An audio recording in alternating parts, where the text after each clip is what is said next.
Assalamualaikum warahmatullahi wabarakatuh. Nama saya Ahmad Dafa Atma Prasastya dari kelas Filsafat Umum A, Prodi Psikologi.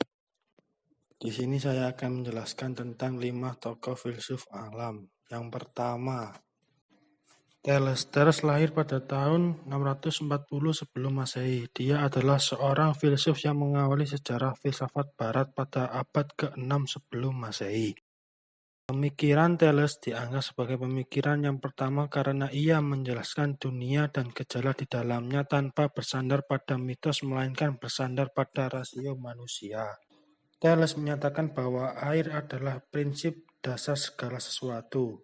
Menurut Thales, air sebagai sumber kehidupan. Argumentasi Thales terhadap pandangan tersebut adalah sebagaimana bahan makanan semua makhluk hidup mengandung air dan bagaimana semua makhluk hidup juga memerlukan air tanpa hidup. Selain itu, ia juga mengemukakan pandangan bahwa bumi terletak di atas air. Bumi dipandang sebagai bahan yang satu kali keluar dari laut dan kemudian terapung di atasnya. Yang kedua, Anaximandros. Anaximandros adalah seorang filsuf dari mazhab Miletos dan merupakan murid dari Thales. Ia lahir pada 610 sebelum Masehi. Menurut tradisi Yunani kuno, ia memiliki jasa-jasa dalam bidang astronomi dan geografi. Seperti Thales, dirinya dan Anaximenes tergolong sebagai filsuf-filsuf dari Miletos yang menjadi pendiri filsafat barat. Ia adalah filsuf pertama yang meninggalkan bukti tulisan terbentuk prosa. Akan tetapi, tulisannya hanya satu fragmen yang masih tersimpan hingga kini. Meskipun Anaximandros merupakan murid Thales, namun ia malah terkenal karena kritikannya terhadap gurunya tersebut. Ia berpendapat tidak sama dengan gurunya. Dia berpendapat bahwa tidak mungkin mencari prinsip dasar tersebut dari zat empiris. Prinsip dasar itu haruslah pada suatu yang lebih mendalam dan tidak diamati oleh panca indera. Menurut dia, prinsip dasar sesuatu berasal dari to apprehension. Yang ketiga, Anaximenes. Anaximenes adalah seorang filsuf yang berasal dari kota Miletos. Dia lahir pada tahun 585 sebelum Masehi.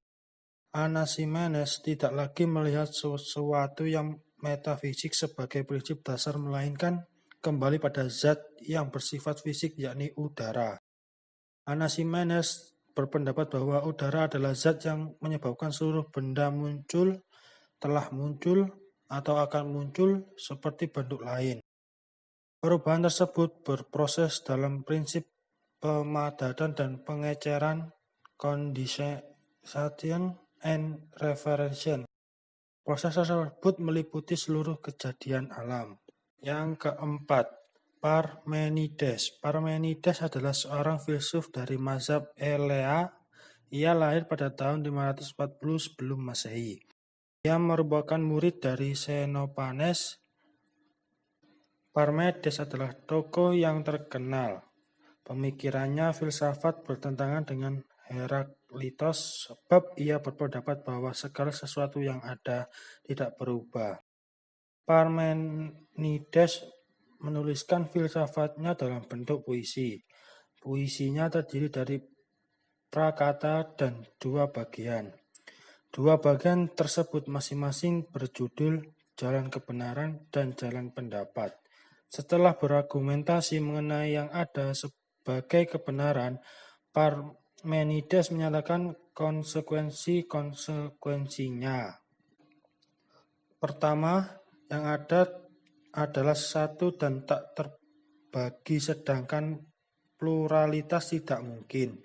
Kedua, yang ada tidak dijadikan dan tidak dapat dimusnahkan. Ketiga, yang ada itu sempurna seperti sebuah bola yang jaraknya dari pusat ke permukaan semuanya sama.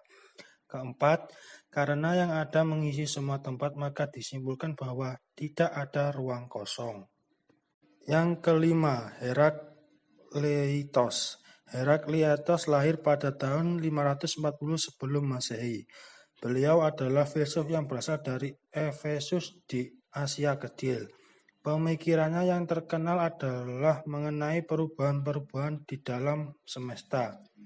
Menurutnya tidak ada satupun hal semesta yang bersifat permanen. Segala sesuatu yang terus berubah di alam semesta dapat berjalan dengan teratur karena adanya logos. Logos adalah rasio yang menjadi hukum yang menguasai segala dan menggerakkan segala sesuatu, termasuk manusia. Menurutnya, tiap benda terdiri dari yang berlawanan. Meskipun demikian, perlawanan tetap terdapat sesuatu. Singkatnya dapat dikatakan bahwa yang satu adalah banyak dan banyak adalah satu. Sekian yang bisa saya jelaskan, kurang lebihnya mohon maaf. Wassalamualaikum warahmatullahi wabarakatuh.